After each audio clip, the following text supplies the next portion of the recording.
Da Vinci റിസോൾവിൻ്റെ delivery പേജിൽ വന്നതിന് ശേഷം ആദ്യം റൈറ്റ് സൈഡിലുള്ള ഈ സെറ്റിംഗ്സിൽ ക്ലിക്ക് ചെയ്ത ശേഷം ടൈം ലൈൻ റെസൊല്യൂഷൻ 1080p ആണ് ഇവിടെ കിടക്കുന്നത് HD. അത് മാറ്റിയിട്ട് ഇവിടെ അൾട്രാ HD എന്ന് കാണും 4K. അതൊന്ന് ക്ലിക്ക് ചെയ്തിട്ട് സേവ് കൊടുക്കുക. സേവ് കൊടുത്തതിന് ശേഷം ഈ ലെഫ്റ്റ് സൈഡിൽ വന്നു കഴിഞ്ഞാൽ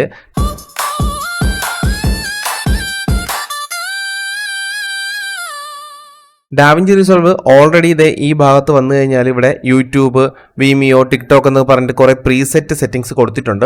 നിങ്ങൾക്ക് ടൈമില്ല, കുറച്ച് കൺഫ്യൂഷൻ ഒഴിവാക്കണമെന്നുണ്ടെങ്കിൽ ജസ്റ്റ് ഇതിൽ ക്ലിക്ക് ചെയ്തിട്ട് നിങ്ങൾക്ക് എക്സ്പോർട്ട് ചെയ്ത് മുന്നോട്ട് പോയിക്കൊണ്ടിരിക്കാം കേട്ടോ.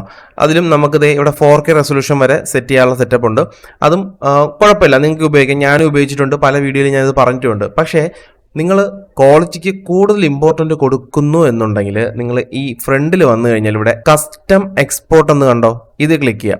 ഇതിൽ ക്ലിക്ക് ചെയ്ത ശേഷം ഈ ഫയൽ നെയിം, എന്തെങ്കിലും ഫയൽ നെയിം കൊടുക്കുക. ഞാൻ ഇവിടെ പിക്സൽ എന്ന് കൊടുക്കുകയാണ്. അത് കഴിഞ്ഞിട്ട് ലൊക്കേഷൻ കൊടുക്കുന്നു. ലൊക്കേഷൻ ഞാൻ അവിടെ ഡെസ്ക്ടോപ്പ് സെലക്ട് ചെയ്ത് സേവ് കൊടുക്കുന്നു. അതിനുശേഷം താഴെ റെൻഡർ എന്ന് കൊടുത്തിട്ടുണ്ട്. അതിൽ ഈ സിംഗിൾ ക്ലിപ്പ് എന്നുള്ളത് ക്ലിക്ക് ചെയ്തേക്കുക. ഇവിടെ വേറെ ചേഞ്ച് ചെയ്യാനൊന്നുമില്ല. ഇതൊക്കെ എല്ലാം ടിക്ക് ഇട്ടേക്കണം. എക്സ്പോർട്ട് വീഡിയോയും ഈ ഓഡിയോയും എല്ലാം ടിക്ക് ഉണ്ടെന്ന് ഉറപ്പ് വരുത്തുക. എന്നിട്ട് താഴോട്ട് വരുമ്പോൾ ഇവിടെ ഫോർമാറ്റ് എന്നുള്ളത് കാണാം. അതിൽ MB4 എന്നുള്ളത് സെലക്ട് ചെയ്യുക. അതിനുശേഷം തൊട്ട് താഴെ കോഡക് എന്നുള്ളതിൽ സെലക്ട് ചെയ്തിട്ട് H.264 എന്നുള്ളത് സെലക്ട് ചെയ്യുക കേട്ടോ. ഇത് സെലക്ട് ആയിട്ടൊന്ന് ഉറപ്പ് വരുത്തുക. ചിലപ്പോൾ നിങ്ങൾ എടുക്കുമ്പോൾ ഈ APV എന്നായിരിക്കും കിടക്കുന്നത്. അത് മാറ്റി H.264 എന്നുള്ള ഫോർമാറ്റ് സെലക്ട് ചെയ്യുക. അതിനുശേഷം വേറെ ഒന്നും ചേഞ്ച് ചെയ്യാതെ തൊട്ട് താഴോട്ട് വന്നു കഴിഞ്ഞാൽ ഇവിടെ റെസൊല്യൂഷൻ എന്നുള്ള ഓപ്ഷൻ കാണാം. ഈ റെസൊല്യൂഷനിൽ ഇവിടെ ക്ലിക്ക് ചെയ്യുമ്പോൾ ഇവിടെ ഇപ്പോൾ കിടക്കുന്ന 1080p ആണ്. അത് നമ്മൾ താഴോട്ട് സ്ക്രോൾ ചെയ്യുമ്പോൾ ഇവിടെ അൾട്രാ HD എന്ന് പറഞ്ഞ് കിടക്കും. ഇത് ക്ലിക്ക് ചെയ്യുക. ഇത് 4K ആണ് കേട്ടോ. അതിനുശേഷം ഈ ഫ്രെയിം റേറ്റ് എന്നുള്ള സ്ഥലത്ത് ടൈം ലൈൻ ഫ്രെയിം റേറ്റ് എന്നുള്ളത് തന്നെ ചൂസ് ചെയ്തേക്കുക. പിന്നീട് ഫ്രെയിം റേറ്റ് മാറ്റാൻ നിൽക്കരുത്. അതായത് നമ്മൾ എഡിറ്റ് ചെയ്ത് കഴിഞ്ഞതിന് ശേഷം ഫ്രെയിം റേറ്റ് ഇവിടെ എക്സ്പോർട്ടിൽ വന്നിട്ട് ചേഞ്ച് ചെയ്യാൻ നിൽക്കരുത്. അതിൻ്റെ കാരണം നിങ്ങൾ ഓൾറെഡി ഇപ്പോൾ ഒരു 60 ഫ്രെയിം പെർ സെക്കൻഡിൽ നിങ്ങൾ വീഡിയോ ചെയ്തു എന്ന് വിചാരിക്കുക. ഈ വീഡിയോ ചെയ്തിട്ട് നിങ്ങൾ പിന്നും വന്ന് ഇവിടെ 24 ഫ്രെയിമിലാണ് എക്സ്പോർട്ട് ചെയ്യാൻ പോകുന്നതെങ്കിൽ അവിടെ ഓൾറെഡി നമ്മൾ ചെയ്തു വെച്ചത് 60 ആണ്. അപ്പം അതിൽ അത്രയും, അതായത് ഒരു സെക്കൻഡിൽ 60 ഇമേജസ് ആണ് ആ ഒരു ഫ്രെയിമിൽ നമ്മൾ ചെയ്തു വെച്ചിട്ടുള്ളത്. നമ്മൾ ഇവിടെ വന്നത് തിരിച്ചാക്കുമ്പോഴത്തേക്ക് അതിനകത്തുനിന്ന് ഫ്രെയിമുകൾ മിസ്സാവും. അതായത് 24 ഫ്രെയിംസ് ആക്കിയിട്ടാണ് എക്സ്പോർട്ട് ചെയ്യപ്പെടുന്നത്.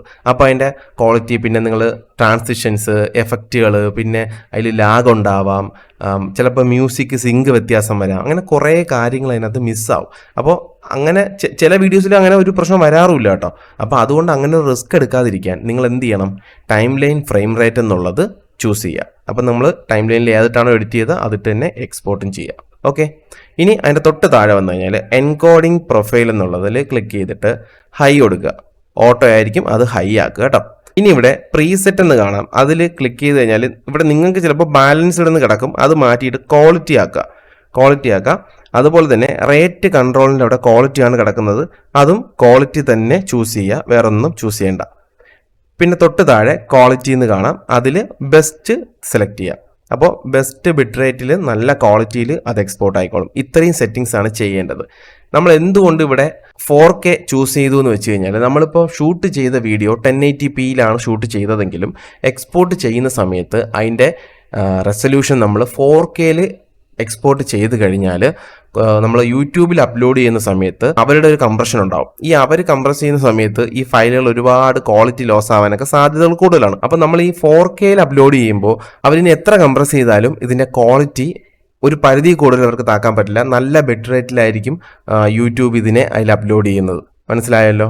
എന്നിട്ട് താഴെ ഇവിടെ വന്നിട്ട് ആഡ് ടു റെൻഡർ ക്യൂ എന്നുള്ളത് ക്ലിക്ക് ചെയ്യുമ്പോൾ ഇവിടെ വരും. ഇനി റെൻഡർ ആളെന്നുള്ളത് ക്ലിക്ക് ചെയ്ത് കഴിഞ്ഞാൽ ഇത് റെൻഡർ ആവും.